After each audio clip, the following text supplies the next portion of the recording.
The cabin of Oceanic Air Flight 815 was a self-contained universe, a pressurized tube of recycled air and muted expectations hurtling through the stratosphere at 600 miles per hour. It was a place of transit, a temporary community of strangers suspended between a departure and an arrival. In this anonymous world, the woman in seat 12A was doubly invisible. Dressed in a simple, dark gray sweater and jeans, Eva Rostova was utterly unremarkable, a face you would forget the moment you looked away. She was engrossed in a dense, academic textbook on variable cycle engine architecture, its pages filled with complex equations and diagrams that would be meaningless to anyone else on the flight. She was a ghost in a crowd of 181 other passengers and a dozen crew members, a quiet woman who asked for nothing, her presence as unobtrusive as the gentle drone of the Rolls-Royce engines carrying them all across the vast, empty expanse of the North Atlantic. In the cockpit, the atmosphere was one of relaxed professionalism. Captain Michael Miller, a veteran with 30 years of experience, managed the flight with a practiced, easygoing confidence. Beside him, First Officer Davies, younger, sharper, and with a subtle edge of ambition, monitored the gleaming array of instruments.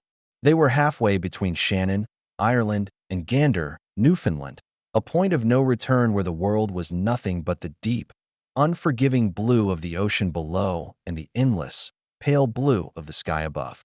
It was the definition of routine, another unremarkable day in the life of a transatlantic flight crew, a perfect, predictable, and fragile peace. The peace was not broken, it was annihilated. A catastrophic, uncontained failure in the starboard engine sent a turbine disc, a spinning fan of metal weighing hundreds of pounds, cartwheeling through the wing at supersonic speed. The disc tore through the wing's main spar, shredded hydraulic lines, and severed critical electrical connections before a large piece of it punched through the fuselage itself.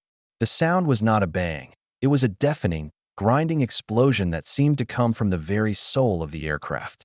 The plane lurched violently, throwing passengers and crew against the ceiling. A wave of freezing, oxygen-thin air blasted through a gaping hole in the side of the fuselage as the cabin instantly decompressed. Alarms, a dozen different screaming, shrieking electronic voices, erupted in the cockpit, a cacophony of immediate and total system failure. In the same instant, a piece of razor-sharp shrapnel, no bigger than a coin, breached the cockpit's reinforced window and struck Captain Miller in the temple, killing him instantly. The routine was over. The universe of Flight 815 had, in the space of a single, violent second, become a falling, crippled wreck in the middle of nowhere, with 182 souls on board and a dead man at the controls. First Officer Davies was a good pilot. He was well-trained, intelligent, and proficient in all the standard emergency procedures detailed in the voluminous flight manuals. But there was no manual for this. This was not a standard emergency. It was a cascade of failures, a pilot's worst nightmare made real. With his captain slumped dead beside him, Davies wrestled with the controls, his knuckles white. The plane was in a steep, uncontrolled dive, the damaged right wing creating a terrifying asymmetrical lift that was trying to roll them into a death spiral. He fought the controls, his heart hammering against his ribs, his training a thin bulwark against the raw, primal terror that threatened to consume him. He managed to disconnect the autopilot and stabilize the dive, but the aircraft was a wounded beast, barely responding to his inputs. Red and amber lights flashed across his console, a Christmas tree of doom. Hydraulics failing. Electrical bus offline. Cabin altitude warning. Stall warning. He was flying a ghost ship, a collection of failing systems held together by sheer willpower. His voice, when he finally managed to get a distress call out to the Shanwick Oceanic Control Center, was a strained, high-pitched version of his own, the voice of a man who knew he was utterly and completely out of his depth. He was no longer a pilot. He was a passenger in the cockpit of his own coffin. In the chaos of the passenger cabin, a strange and profound calm had settled over the woman in seat 12A. While passengers screamed and air masks dangled uselessly from the ceiling, Eva Rostova was already at work.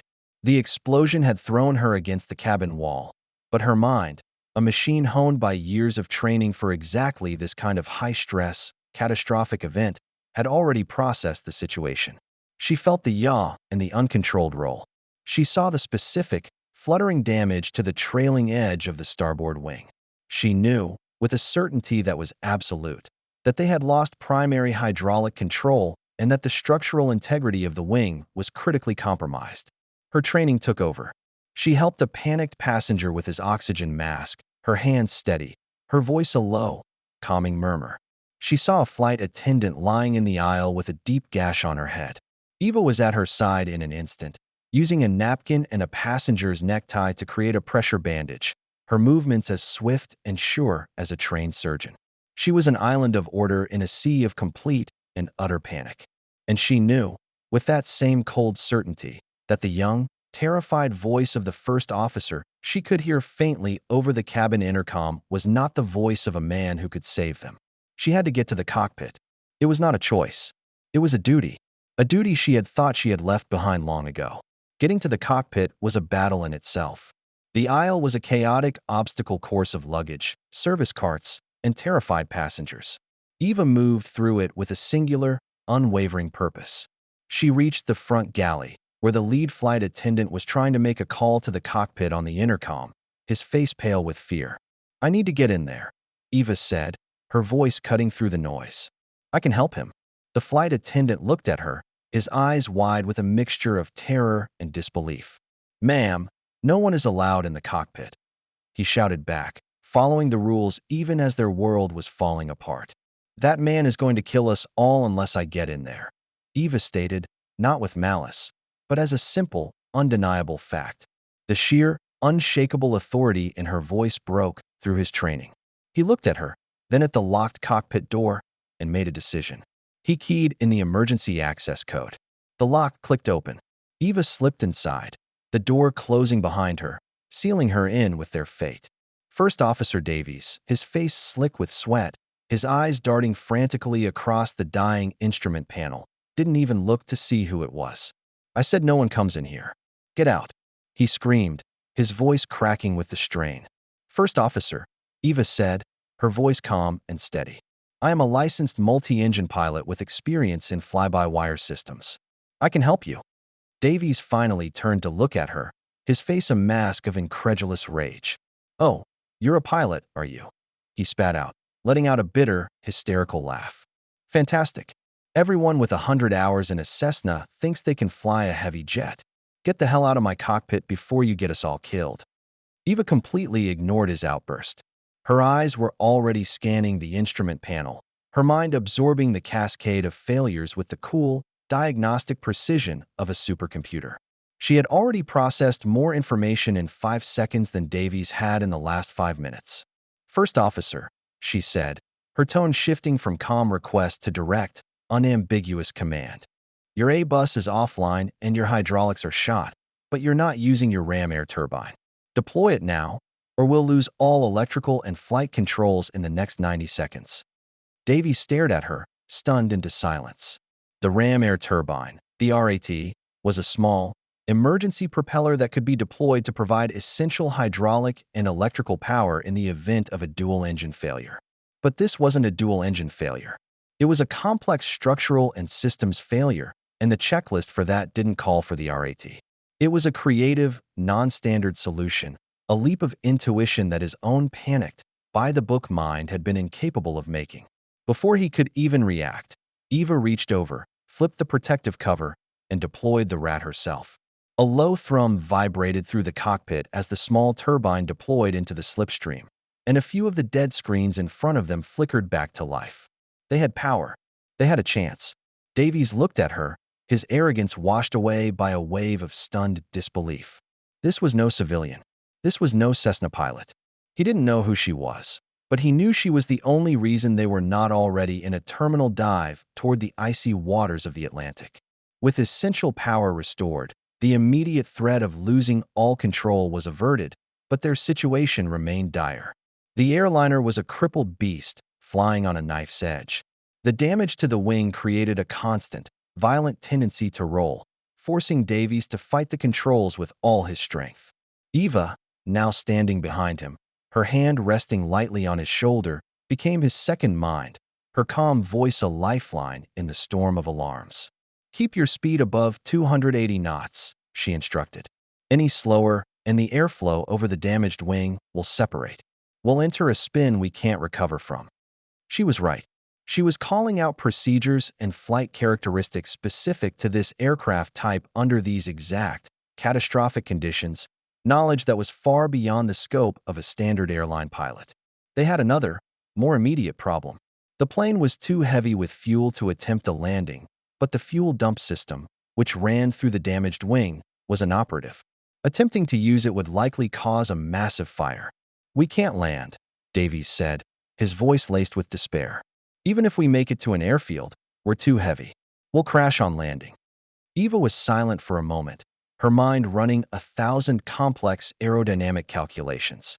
"We're not going to land," she said. "We're going to glide. We need to stay airborne for another 2 hours to burn off enough fuel. We'll have to manually trim the rudder to counteract the roll. It's going to be a long, slow fall."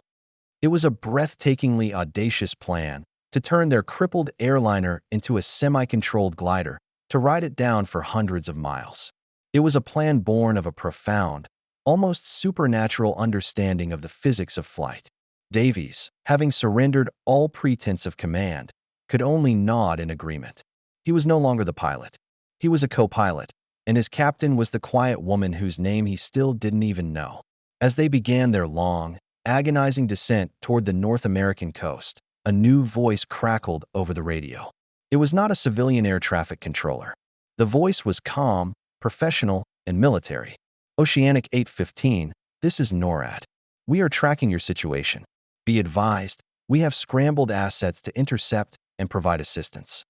It was standard procedure, but it was also a comfort. They were no longer alone in the sky. Minutes later, two sleek, gray shapes emerged from the clouds, positioning themselves off each of the airliner's wings. They were F-22 Raptors, the most advanced fighter jets in the world, their presence a stunning display of air power. The lead pilot, callsign Sentry 1, began a visual assessment of their damage. "Oceanic 815, Sentry 1, the pilot's voice came over the radio. I can confirm you have catastrophic damage to your starboard wing root and fuselage. It's a miracle you're still flying. Advise who is at the controls." Davies, exhausted and humbled, keyed his mic. "Sentry 1, this is Oceanic 815. First Officer Davies at the controls. I have assistance from a passenger." The admission felt wholly inadequate to describe the reality of what was happening.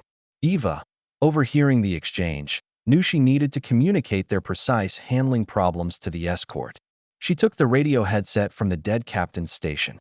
Eva's voice over the radio was a new instrument in the symphony of the crisis. It was calm, precise, and completely professional. "Sentry 1, this is Oceanic 815, she said, her tone that of one pilot speaking to another. "We are flying on manual reversion with partial hydraulics from the RAT. We have a severe asymmetrical lift profile and are using rudder trim to maintain stability. We require a long, shallow approach to the nearest suitable runway. Please advise on conditions at Gander." The pilot of the F-22 was clearly taken aback. He had been expecting to talk a panicked civilian co-pilot through a crisis. Instead, he was receiving a concise, technically flawless report from someone who sounded more like a test pilot than a passenger. There was a long, static-filled pause on the frequency. The pilot of the F-22, a machine at the absolute pinnacle of aviation technology, was trying to process this new information. He was cross-referencing this calm, authoritative female voice with a database buried deep in his memory, a database of legends and call signs from a world far removed from commercial aviation.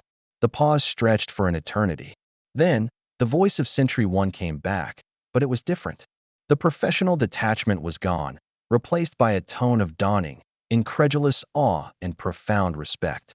"Ma'am," the pilot said, his voice barely a whisper. "Forgive me for asking, but your voice is this Valkyrie?" The name hung in the cockpit, a word of impossible significance. Davies's head snapped around, his eyes wide as he stared at the unassuming woman in the gray sweater. Valkyrie, a ghost. The legendary chief test pilot for the Air Force's most secret experimental flight programs. The woman who had flown aircraft that technically didn't exist. The pilot who had supposedly retired, vanishing from the public record over 5 years ago. Eva let the legendary call sign hang in the air for a moment, a silent confirmation more powerful than any words. Then, with the same cool professionalism, she got back to the business of staying alive. Sentry 1, she said, her voice leaving no room for further questions. Let's focus on getting these people on the ground. For the next hour, she and the F-22 pilot worked in perfect concert. She communicated the crippled airliner's bizarre handling characteristics, and he relayed them to the engineers on the ground, who fed back suggestions that she would then implement. She directed Davies, her hands guiding his on the controls, her mind always 5 steps ahead of the failing aircraft. They were a team, a strange and impossible trio. The humbled co-pilot, the legendary Ghost, and the fighter pilot who was now her wingman. They made it to Gander, Newfoundland, with barely minutes of fuel to spare. The landing gear would not deploy. It would have to be a belly landing, a maneuver that in a heavy, damaged jet was almost always a death sentence. But Eva had a plan. Using the last of their failing hydraulics and a series of terrifyingly precise control inputs, she brought the massive plane down not in a crash, but in a controlled, high-speed slide. She used the full length of the runway, the fuselage groaning in protest as it skidded along a foam carpet laid down by the emergency crews, sparks flying like a meteor shower. The landing was brutal, violent, and utterly perfect. The fuselage remained intact. The wings did not break off. A miracle. When the plane finally ground to a halt, a profound, ringing silence fell over the cockpit. They were alive, all 182 souls. As the emergency slides deployed and the passengers began to evacuate, Sentry 1 and his wingman made one last pass over the airfield. They flew low and slow, directly over the crippled airliner. As they passed, both F-22s dipped their wings in perfect unison, a silent, profound salute from the pinnacle of modern aviation to the Ghost who had just performed her final, greatest feat on the tarmac. Amidst the chaos of rescue vehicles and weeping passengers, Davies caught up to Eva as she was about to fade into the crowd. He was speechless. He simply looked at her, his eyes filled with a respect so deep it was akin to worship. "It was an honor," he finally managed to say, his voice thick with emotion. "An honor to fly with you, Valkyrie." Eva gave him a small, sad smile, a silent acknowledgement of the secret that now lay between them. Then she turned and walked away, disappearing into the sea of survivors, a quiet woman in a gray sweater who no one had noticed, a hero who was, once again, a ghost.